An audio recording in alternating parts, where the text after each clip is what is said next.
Hi guys, welcome back. So today we're going to add this to our 3D printer. Alright, so I've been using the 3D printer a little bit more and always frustrated with the elephant's foot that I get because don't use it enough to really have the Z-axis dialed in. So went online and found the Cura Touch. This is an auto bed leveling kit, and we're going to throw it on our Ender 3 Pro. This box is actually super nice, but let's take a look and see what's in it. Fancy card, instruction manual, quite good. This does work for more than one model, but we are doing it on our 3 Pro. And very nice packaging. It's got in here. Alright, these are different mounting brackets that will be different depending on the model that you're using. And I believe, yep, right here in the instructions it tells you which one is used for what. And then here is the actual unit. And we also have zip ties, the wiring, and some new screws. Alright, so what we need to do, you have to do a couple of things on this. You have to actually flash a new firmware that's got this built into it, and depending on which motherboard you actually have in yours will depend on which firmware you get. So the first thing I'm going to do before we install anything is actually flip this over, open up the bottom, and figure out which firmware we're going to need. Alright, we're going to flip this over and open up the board.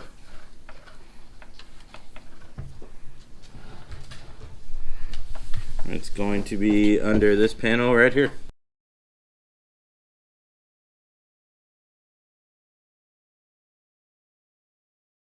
Alright, so it ends up having 4 Allens, 1 on the top and 3 on the bottom.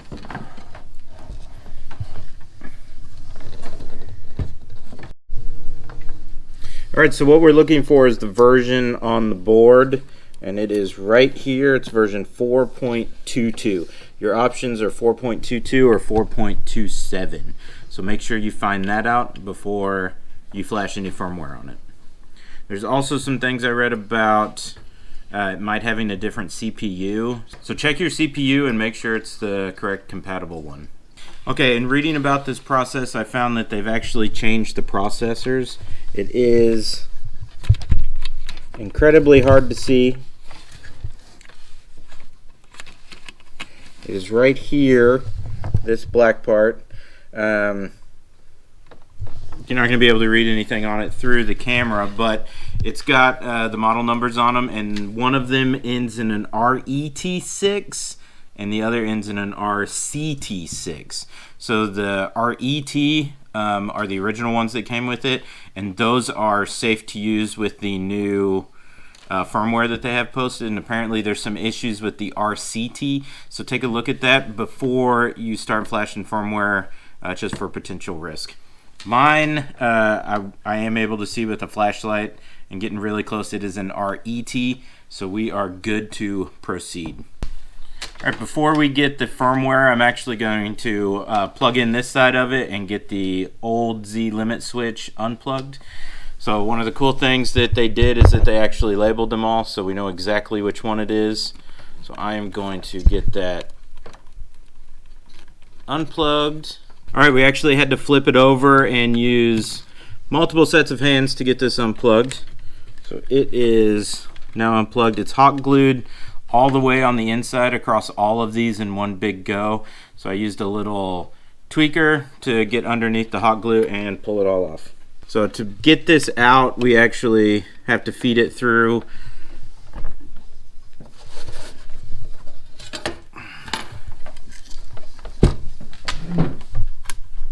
Yeah, it comes up through here, so most likely we're going to have to take the whole thing off, which it's got screws back here, a couple in the front. My thought is hopefully that will get us enough just to get this cable through.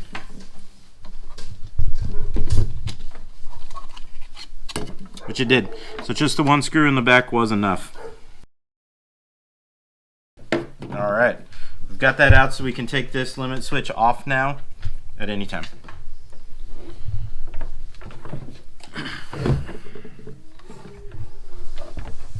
Now before we put that panel on, let's go ahead and get the new cable plugged in.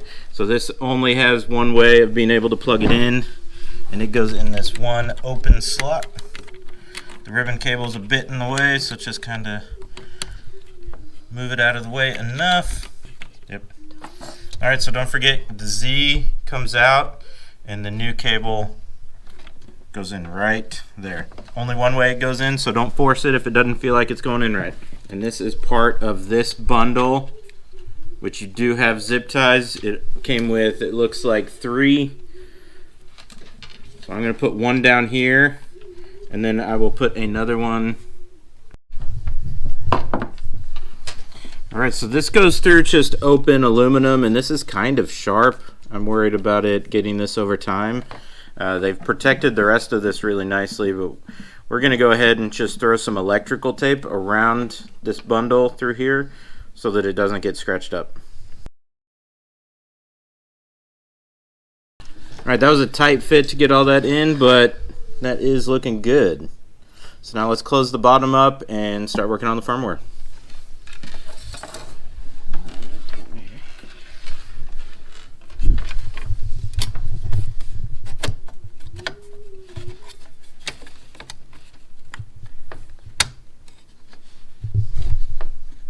The short one's on the bottom? Or is the long one going on the bottom? Sorry. The long one goes down here. Oh.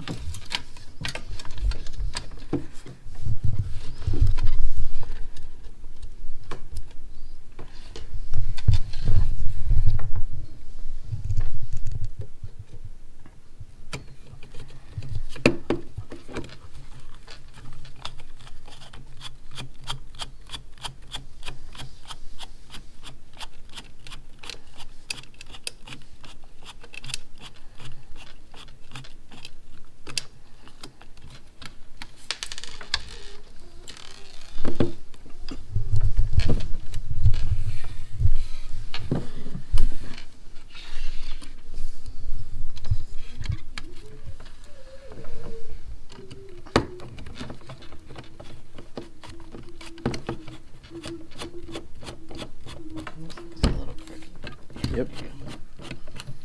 Trying to go in straight.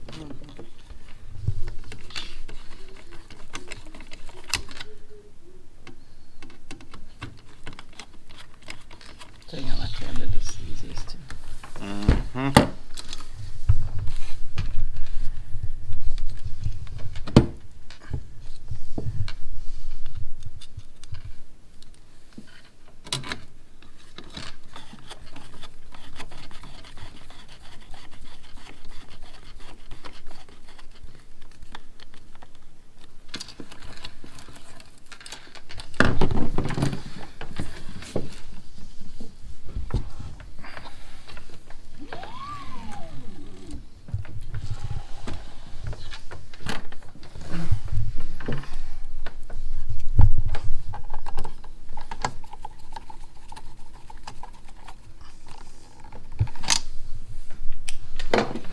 All right, I would definitely recommend doing that all at one time. You don't want to get in and out of that more than once. It's not the easiest thing, and it's a little awkward flipping it over. Next step, firmware. All right, I wanted to jump over on the computer. We are going to grab the download. So you can just Google CR Touch, download auto leveling kit firmware, a few different ways you can get to it, and then here you'll see that it's got all of the different models. We have the Ender 3 Pro, so that's the one we're going to grab here in the download. When you open up this file, it is going to show a few different things in here, right? And you're not going to need them all. This is where you need to know what board you're on, what firmware you have currently, and then you can pick the right one. So let's go ahead and unzip this and take a look and see what's inside of it. Use whatever program you have to unzip it, and then you can take a look here. And you'll see that here's where it shows the different boards. So you're going to know which board you have, and then you can select the appropriate version, and you can get that on over to an SD card, and then you can drop it in. You'll see that it's got both the auto leveling kit as well as the filament one. I do not have the filament sensor, so we're going to go with just the auto bed leveling kit for the board that we already checked to make sure that we have. Now, just dropping it on the SD card, that you do want to make sure and format, right? This is part of the instructions that it said is to format your SD card in FAT32, and then you can go ahead and get it into the 3D printer.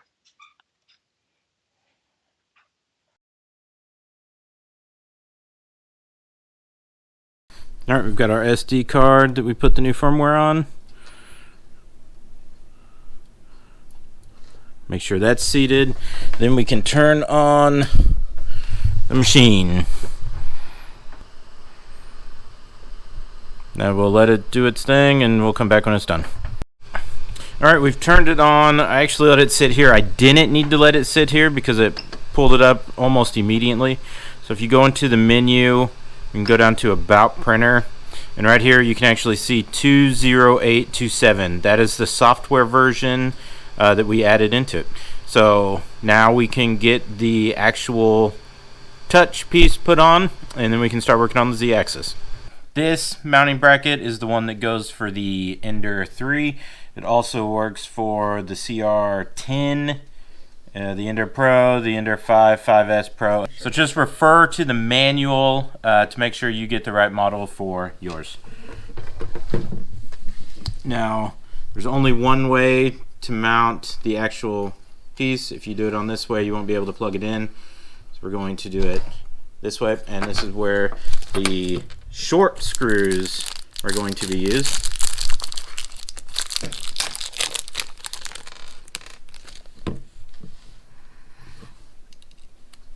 Same Allen size as everything else, and it goes up and in.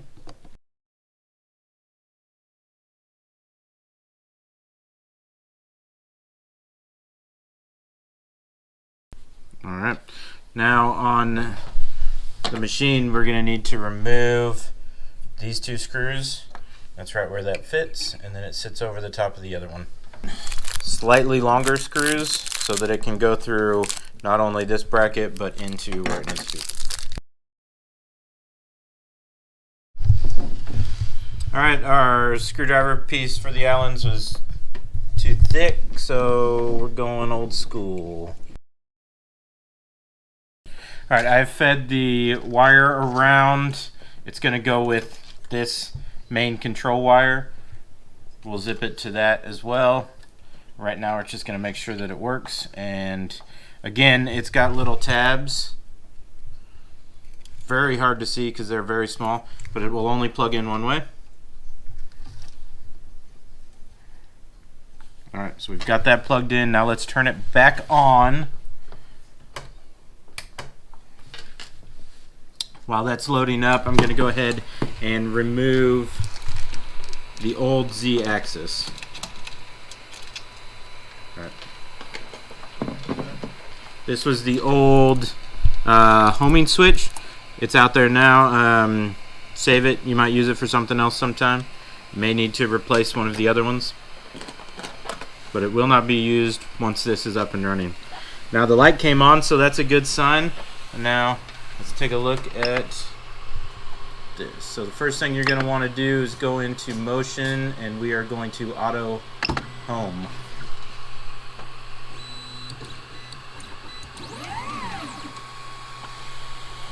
You see, it pops down. Now it's going to lower and find the Z.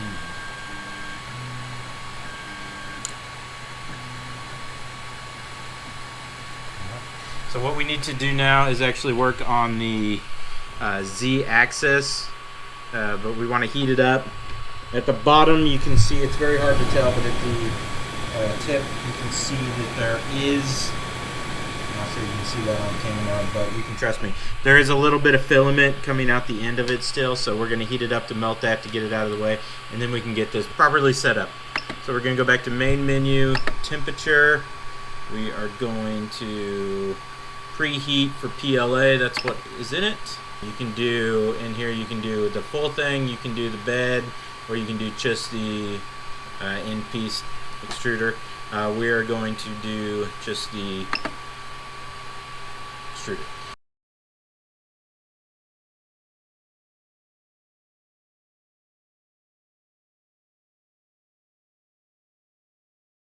Alright, we are heated up. What we're going to do is we're going to take just a piece of paper, and we are going to figure out where exactly it goes to where it just gets that tension. The same thing we typically do with leveling.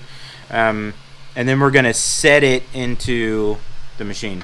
So we're going to go into motion again, and then we are going to do move axis.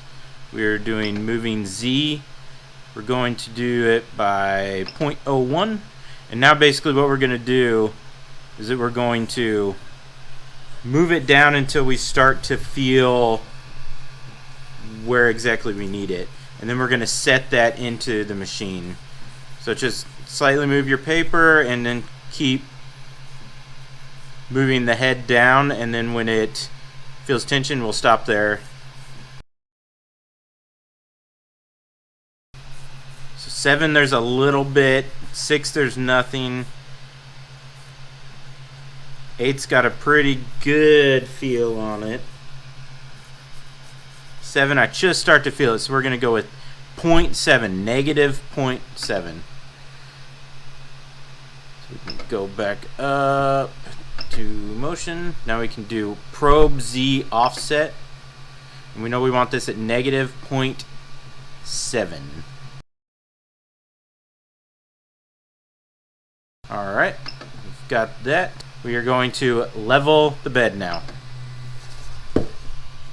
Now it should go in all areas to level it out.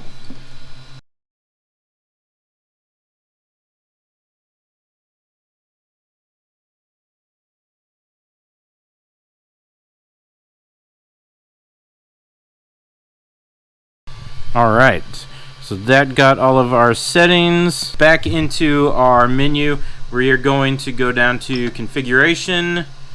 We are going to now store those settings. I did it twice just to make sure, but we've got everything in there saved now. So what this does is it should auto level as it prints now, that it knows where the bed is at. So what we're going to do, I'm going to get a program in here. We're going to do a test print and see how it comes out. If we need to do any kind of micro adjustments to make sure we don't get any elephant's foot while we're printing, which is just that smashed first level, we can make those adjustments in the same way we did with the Z offset.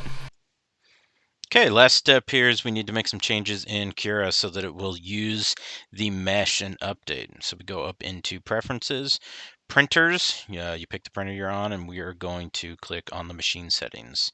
So in here, this is where we're going to add a line, and this is actually, you can do a couple of different ones. I'm going to choose to do the one that's going to do or find a new mesh at the beginning every time. So you go in here and you add in G29, and then you just label it, right? So you can label it however you want, and this is just for your reference so that you can look in here quickly and see exactly what this line is doing. So bed leveling, don't exactly love that, so maybe CR touch leveling. Really anything you want, you can label it as long as you know what it is. I like CR touch. That's gonna let me know exactly what it is, and now we can go ahead and get something sliced and printing. Alright, we've made our changes in Cura. We've got a test print in here set up, so it's just heating up. And then what it's going to do is it's going to take that full mesh every time at the beginning. That gets a feel for where the bed is at, and then it'll start printing. So we're going to run this. It is going to take about an hour, so we'll just watch it start and then jump to it finished. But I do want to make sure that the mesh takes correctly from Cura, the line that I added there. And then we'll make sure that it all looks good. Bed is fully heated, so we're going to watch the start of this homing process just to make sure that it uses the touch. And it should start doing the full mesh. After this, we'll make sure that it does. Alright, great. Alright, that printed. It's looking really good. Can make micro adjustments from here, but awesome start. Can't wait to use this more. Alright, print came out great. I did have to adjust the Z offset just a little bit to dial it in exactly. So you will probably have to do that just to get rid of the elephant's foot, but came out great. So looking forward to using that more. This one's actually going to Rory here, all for him. Hope he likes it. But thanks for coming and watching. Don't forget to like and subscribe, and we'll see you next time.